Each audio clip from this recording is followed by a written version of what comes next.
अदालत के अंदर से एक मुलजिम को लगातार आवाज लगाई जा रही थी। उसके बाद वो मुलजिम आता है, उसके साथ 2 सिपाही भी आते हैं। उसको देखते ही जज बोलता है तुम चले जाओ, गुस्से में बोलता है।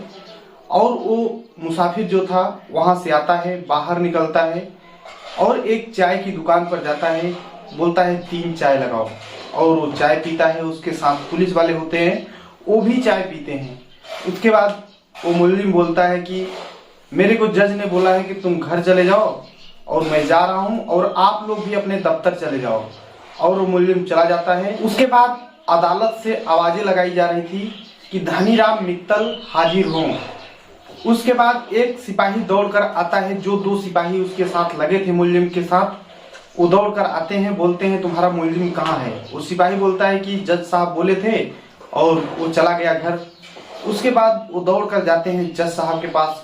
दोनों सिपाही बोलते हैं सर आप ही ने तो बोला था कि चले जाओ, और वो चला गया घर। तो जो जज था और तेजी से गुस्सा हो जाता है और बोलता है मैंने बाहर बैठने के लिए बोला था, ये नहीं बोला था कि तुम चले जाओ। अब तो सिपाही वालों के साथ जो भी होने वाला है वो तो होगा ही। आज की कहानी जिस कैदी के बारे में सुनाने जा रहा हूँ, एक ऐसा कैदी है जो कि पूरी तरह से इसका रंग रूप अलग है और बहुत होशियार है, बहुत चालाक है, बहुत समझदार भी है। और इसकी कहानी सुन करके आपको यकीन नहीं होगा कि ऐसा भी हो सकता है। कहानी एक ऐसे चोर की है जिसने 1000 से ज्यादा वाहन चोरी किए। कहानी एक ऐसे चोर की है जिसके ऊपर 127 मुकदमे हैं। कहानी एक ऐसे चोर की है जिसने 94 बार जज के सामने पेश हुआ और अपने होशियारी और चालाकी से उसने ज्यादा दिन तक जेल में भी नहीं रह पाया और बहुत जल्द छूट जाया करता था, क्योंकि वो था ही इतना होशियार, चालाक और समझदार। नमस्कार दोस्तों, मैं विजय शंकर पाल। आज की जो सच्ची घटना सुनाने जा रहा हूँ ये है हरियाणा प्रदेश के झज्जर की।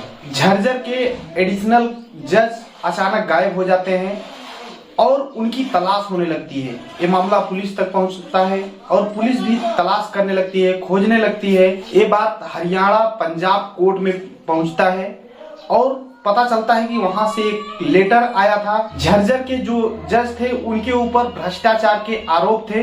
इसी मामले में हरियाणा के हाई कोर्ट के रजिस्ट्रार का एक लेटर आया था कि आपके ऊपर जो मुकदमा, आपके ऊपर जो भ्रष्टाचार का आरोप चल रहा है, जब तक ये खत्म नहीं हो जाता तब तक के लिए आपको छुट्टी मिलती है, आप घर चले जाइए। और वो जज घर चले जाते हैं। उसके बाद एक नए जज आते हैं जो कि 40 दिन तक एक के बाद एक लगातार सुनवाई कर रहे थे, जो कि 2470 कैदियों को रिहा कर दिया। ये बात साल 1980 की है। सभी जगह चर्चा होने लगती है कि एक ऐसे जज आए हैं जो कि बहुत फास्ट सभी का सुनवाई करते हैं और सभी के लिए फैसला लेते हैं, तुरंत फैसला लेते हैं और आरोपी के पक्ष में ज्यादातर फैसला लेते हैं। और 40 दिन बाद वो जज अचानक गायब हो जाते हैं। उसके बाद जो पता चलता है भाई कि ये कोई जज नहीं था बल्कि एक चोर था जो कि जज के रूप में आया था। और हरियाणा के रजिस्ट्रार के पास से जो पत्र आया था कि आपके ऊपर भ्रष्टाचार के आरोप है, आप चले जाओ, वो पता चलता है कि हरियाणा के रजिस्ट्रार का नहीं था बल्कि ये चोर की साजिश थी। अब जो 2470 आरोपियों को रिहा कर दिया था, उसमें पुलिस फिर से उन्हें तलाशना शुरू कर देती है और फिर से लाती है, फिर से उनके ऊपर सुनवाई होती है। ये कहानी धनीराम मित्तल की है जो कि 1938 में हरियाणा के भिवानी में इनका जन्म हुआ था, जो कि पढ़ने में बहुत होशियार थे। हरियाणा में रोहतक में इन्होंने ग्रेजुएशन किया था। उस जमाने में जो ग्रेजुएशन कर लेता था उसे नौकरी मिलना बहुत आसान होता था, नौकरी आसानी से पा जाता था। लेकिन वो नौकरी नहीं करना चाहते थे, कुछ और ही करना चाहते थे। ARO दफ्तर में जाना शुरू कर दिया। वहां पर फर्जी कागज बनाना और वकील दलाली का काम करना, इधर उधर की चीजें किया करते थे। वहीं पर रह करके वो ड्राइवरी लाइसेंस, बीमा वगैरह सब कुछ फर्जी बनाया करते थे और फर्जी बनाने की फुल प्रैक्टिस कर रहे थे कि कैसे कोई चीज फर्जी तरीके से बनाया जाता है, फर्जी साइन किया जाता है, फर्जी मोहर लगाया जाता है, सब कुछ फर्जी तरीके से वहीं पर रह करके करना स्टार्ट कर दिया। सन 1964 से उन्होंने गाड़ी चोरी करना शुरू कर दिया और मतलब नंबर 2 के काम करने लगे, सीखने लगे, एक्सपर्ट होने लगे और 1-2 बार पकड़े भी गए और बहुत आसानी से छूट भी जाया करते थे क्योंकि थे ही उतने होशियार। सन 1968 में भारतीय रेल के माध्यम से एक पत्र भेजा गया स्टेशन के पास कि ये जो पुराने स्टेशन मास्टर हैं ये चले जाएं, नए स्टेशन मास्टर आने वाले हैं जो कि इसी चोर की साजिश थी। और ये मतलब ऐसा साइन किया, ऐसा मोहर किया। उस समय कंप्यूटर का जमाना था नहीं, सब कुछ कागज पे ही होता था। इन्होंने फर्जी तरीके से साइन मोहर करके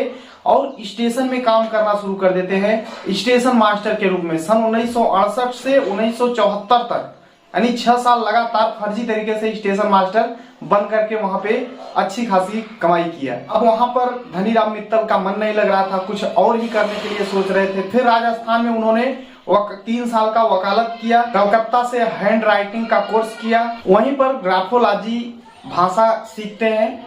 ये जो ग्राफोलॉजी भाषा होती है ये बड़े बड़े जो ऑफिसर होते हैं वो यूज करते हैं इसका। हरियाणा कोर्ट में भी उन्होंने वकालत की, वकील का काम किया और जज की बारीकियों को सीखने लगे कि जज कैसे काम करता है, कैसे क्या चीजें, हर एक चीज वहां पे कई केसें लड़ी और इसी तरीके से वो बारीकियों को सीखते थे। उसी समय झज्जर के एक जज थे जो कि पेपर में लगातार निकल रहा था, उनके ऊपर भ्रष्टाचार का आरोप है और ये वही पेपर में पढ़ते हैं और एक फर्जी कागज तैयार करते हैं, मौके का फायदा उठाते हैं और इस तरीके से वहां पर जाकर के जज बन जाते हैं और बाद में गिरफ्तार होते हैं। तब चर्चा होती है, पेपर में निकलता है, लोगों तक वायरल होता है, तब पहुंचता है कि भाई एक ऐसा भी चोर है जो कि जज बन जाता है। इन्होंने 1000 से भी ज्यादा वाहन चोरी किए, 127 मुकदमे इनके ऊपर थे।